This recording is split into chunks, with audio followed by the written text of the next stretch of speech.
Capítulo 10. O homem de maior sorte da Babilônia, parte 1.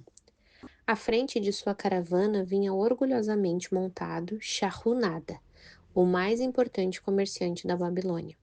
Ele gostava de roupas finas e usava uma túnica elegante e cara. Gostava de animais de classe e montava seu vigoroso garanhão árabe. Quem quer que o contemplasse dificilmente adivinharia sua avançada idade, e certamente ninguém teria suspeitado de que por dentro ele se achava bastante preocupado. A viagem desde Damasco era longa e não tem em conta as adversidades do deserto. Ele não pensava nelas. As tribos árabes são ferozes e ávidas por pilhar caravanas ricas. Ele não as temia, pois seus muitos guardas montados eram uma segura proteção. O que o enchia de inquietação era o jovem ao seu lado, que estava trazendo de Damasco. Tratava-se de Radan Gula, o neto de um velho sócio, Arad Gula, a quem se sentia ligado por uma dívida de gratidão que nunca poderia ser paga. Gostaria de fazer algo pelo rapaz, mas, quanto mais pensava nisso, mais difícil lhe parecia por causa do próprio jovem. Vendo os anéis e os brincos do jovem, pensou de si para consigo. Ele acha que joias são para homens, embora tenha o mesmo rosto enérgico do avô, mas este não usava túnicas tão berrantes assim. Procurei, porém, trazê-lo na esperança de ajudá-lo a começar por si mesmo e livrar da ruína o que seu pai tem feito da herança deles. Radha Gula tirou-o de seus pensamentos.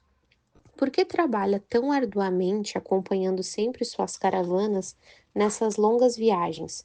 Nunca arranja tempo para gozar a vida? Gozar a vida? Repetiu Charrunada, sorrindo. O que você faria para gozar a vida se estivesse em meu lugar? Se fosse tão rico quanto você é, levaria a vida de um príncipe. Nunca montaria em um animal para cruzar o torre do deserto. Gastaria os ciclos tão rapidamente quanto viessem para minha bolsa. Usaria as mais caras túnicas e as joias mais raras. Seria uma vida a meu gosto, algo que realmente valeria a pena. Os dois riram. Seu avô não usava joias, disse Charrunada pensativo. Depois ele continuou brincando. Não reservaria tempo algum para trabalhar? O trabalho foi feito para escravos, respondeu Radagula. Charrunada mordeu os lábios, mas não fez nenhuma réplica, seguindo em silêncio até que a trilha os tivesse levado ao declive. Ali, freou a montaria e apontou ao longe o vale verdejante. Veja, aí se acha o vale. Procure levar mais adiante seus olhos e entreverá, ainda indistintamente, as muralhas da Babilônia. A torre é o templo de Bel. Se tiver olhos de lince, perceberá inclusive a fumaça que sobe do fogo perene instalado em seu topo. A Babilônia é assim? Sempre almejei conhecer a mais rica cidade do mundo, comentou Radangula. A Babilônia, onde meu avô começou sua fortuna. Quem dera ele ainda estivesse vivo. Não deveríamos ser tão apressados.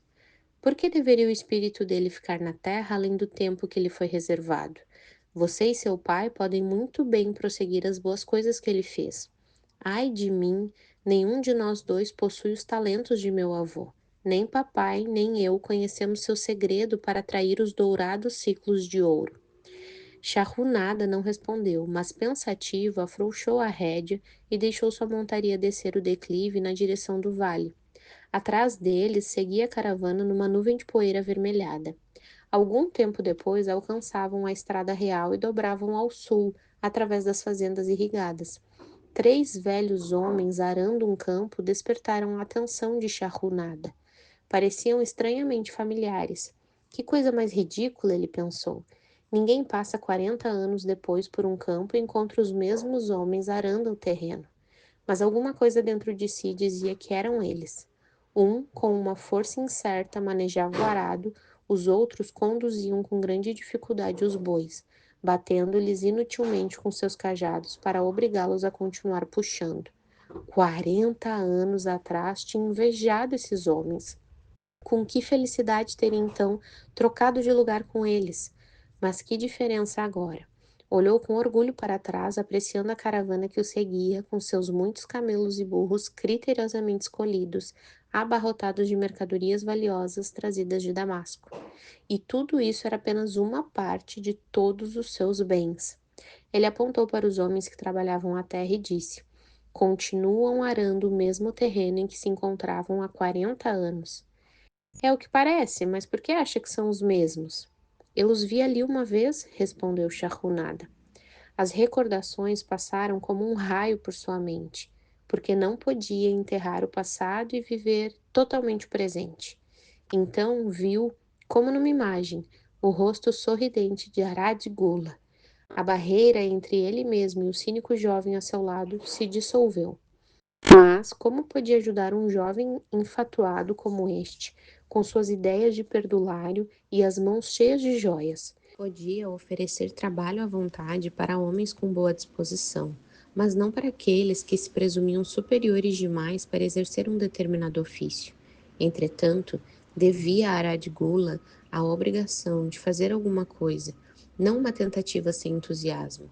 Ele e Aradigula não tinham agido desse modo nunca, não eram dessa espécie de homens. De repente veio-lhe à cabeça um plano. Havia objeções, claro, tinha que levar em conta sua própria família e sua posição. Seria uma coisa cruel e agressiva. Homem de decisões rápidas, pôs de lado as objeções e resolveu agir. Estaria interessado em saber como seu conceituado avô e eu mesmo formamos uma sociedade que se mostrou bastante lucrativa? Perguntou ele. Por que não me conta só como conseguiu os dourados ciclos? É tudo o que eu preciso saber, aparou o jovem.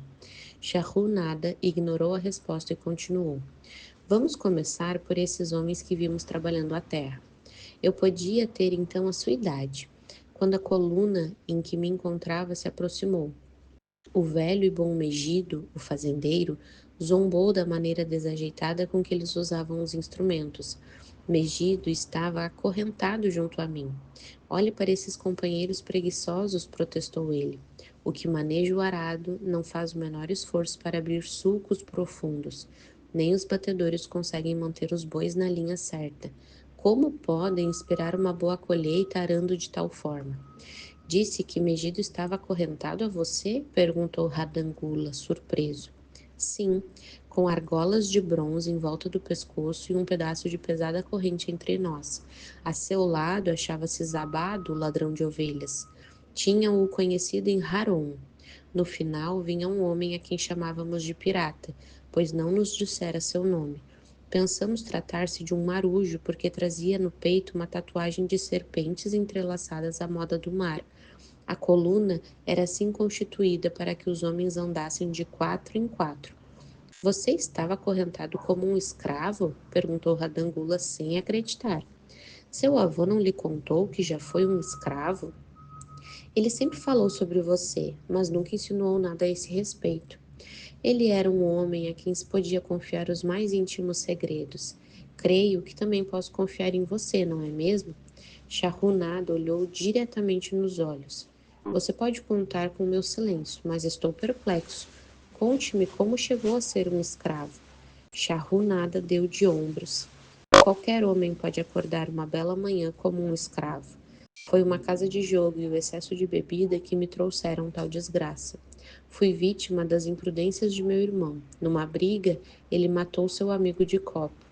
Meu pai me entregou à viúva, desesperado para proteger meu irmão contra o braço da lei. Como depois ele não tivesse conseguido dinheiro suficiente para me libertar, a mulher raivosa me vendeu para um mercador de escravos. Que vergonha e que injustiça, protestou Radangula. Mas diga-me, como conseguiu ganhar a liberdade? Calma, chegaremos lá. Ouça primeiro a história. Quando passamos, esses homens que estavam trabalhando a terra zombaram de nós. Um deles tirou o chapéu, rasgado da cabeça, e fez uma mesura, quase gritando: Bem-vindos à Babilônia, hóspedes do rei. Ele os espera nas muralhas da cidade, onde o banquete é farto, tijolos de lama e sopa de cebolas. E todos eles riram ruidosamente. Pirata encolerizou-se e os xingou. Que querem dizer com isso? Que o rei nos espera nas muralhas? Ele perguntou. que vamos para as muralhas da cidade carregar tijolos até que nossas costas se quebrem. Talvez eles o surrem até a morte antes que os próprios tijolos acabem com você. Mas eu não deixarei que me batam. Eu os matarei. Megido então tomou a palavra. Não faz sentido para mim a ideia de amos batendo em escravos diligentes, dispostos ao trabalho até a morte. Os amos gostam de bons escravos e nos tratam bem. Quem quer trabalhar pesado? Comentou Zabado. Esses homens aí curvados ao arado são sujeitinhos espertos, não estão quebrando as próprias costas, só fazem de conta que estão dando duro. Você não prospera usando de malandragem, protestou Megido. Se conseguir lavrar 1 hectare, terá sido um bom dia de trabalho, e o amo reconhece isso. Mas se lavrar apenas a metade, isso prova que fez corpo mole no serviço. Eu não faço hora, gosto de trabalhar e gosto de fazer um bom trabalho, pois o trabalho é o melhor amigo que já conheci. Ele me deu todas as coisas boas que já tive, minha fazenda, meu gado leiteiro, minhas colheitas, tudo. Vejam só quem fala. E onde estão essas boas coisas agora? Zombou Zabado. Imagino ser muito melhor continuar vivo e arranjar-se sem trabalho. Veja o meu exemplo. Se formos vendidos para perder o couro nas muralhas, serei destinado ao transporte de sacos d'água ou algum outro trabalho fácil, enquanto você, que gosta de pegar no pesado, estará quebrando as costas de tanto carregar tijolos. Com um riso idiota, ficou em silêncio de novo. O terror apoderou-se de mim naquela noite. Não pude conciliar o sono. Me aproximei da corrente mestra e, quando os outros dormiam, atraí a atenção de Godoso, que era o primeiro a ficar de vigia. Ele era um daqueles bandidos árabes, espécie de tratante, que, além de roubar dinheiro da vítima, não hesita igualmente em lhe cortar a garganta. Diga-me, Godoso, sussurrei. Quando chegarmos à Babilônia, seremos vendidos para trabalhar nas muralhas? Por que quer saber? Perguntou ele cautelosamente. Mas não está vendo? Insisti. Sou jovem, quero viver, não quero trabalhar nem ser espancada até a morte nas muralhas. Tenho alguma chance de encontrar um bom amo? Ele sussurrou de volta. Vou lhe contar uma coisa. Você é um bom camarada, não perturba Godoso. Estive muitas vezes no mercado de escravos. Agora me ouça. Quando os compradores aparecerem, diga-lhes que é um bom trabalhador e que gosta de trabalhar muito para um bom amo. Faça com que eles queiram comprá-lo. Do contrário, já no outro dia estará carregando tijolos, dando um duro dos diabos. Depois que ele se afastou, me deitei na areia quente, olhando as estrelas e pensando em trabalho. Megido teimara que este era o seu melhor amigo. Muito me surpreenderia se eu também viesse a ter a mesma opinião. Certamente teria se o trabalho me livrasse de tudo aquilo. Quando Megido acordou, lhe contei baixinho minhas boas novas. Era nosso único raio de esperança quando nos pusemos em marcha até a Babilônia.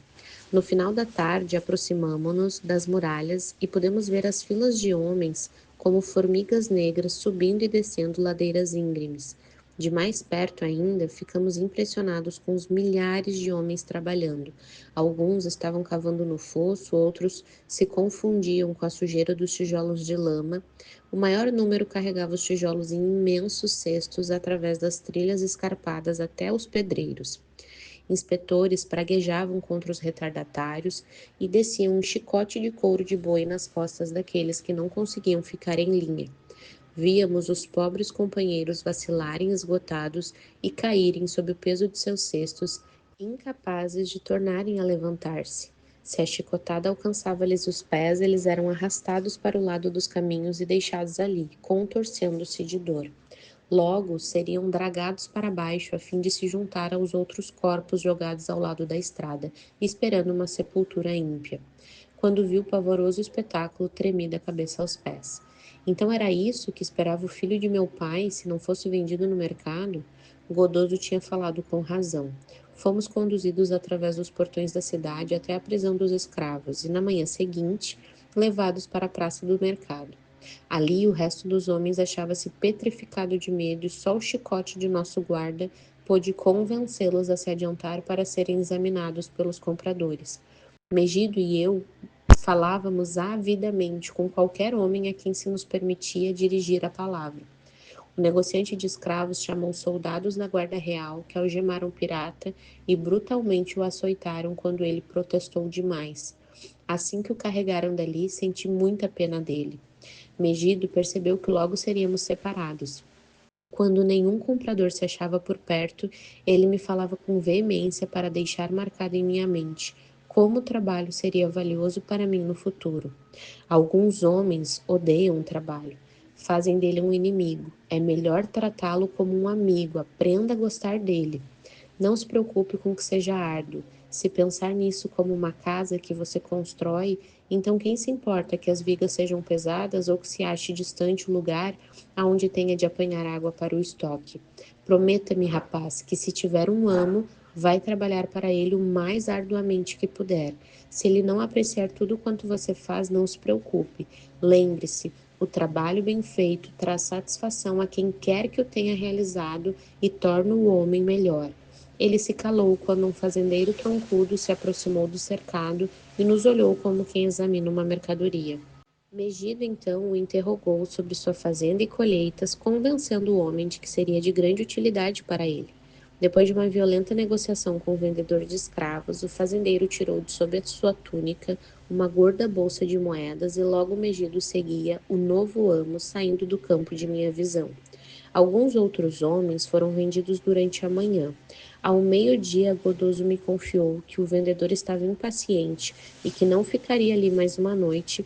Antes, transferiria todos os que tivessem restado ao pôr do sol ao comprador do rei. Eu estava ficando desesperado, quando um homem gordo, de aparência afável, se aproximou de onde nos encontrávamos e perguntou se havia ali entre nós algum padeiro. Cheguei para perto dele, dizendo: Por que deveria um bom padeiro como você procurar outro padeiro de talentos inferiores? Não seria mais fácil ensinar a um homem decidido como eu os seus preciosos talentos? Olhe para mim, sou jovem, sou forte, sou amante do trabalho. Dê-me uma chance e farei o impossível para ganhar ouro e prata para seu bolso. Ele ficou impressionado com minha boa disposição e começou a negociar com o vendedor, que não tinha reparado em mim desde que me comprara, mas que agora se gabava com eloquência minhas muitas habilidades, minha saúde, minha boa constituição.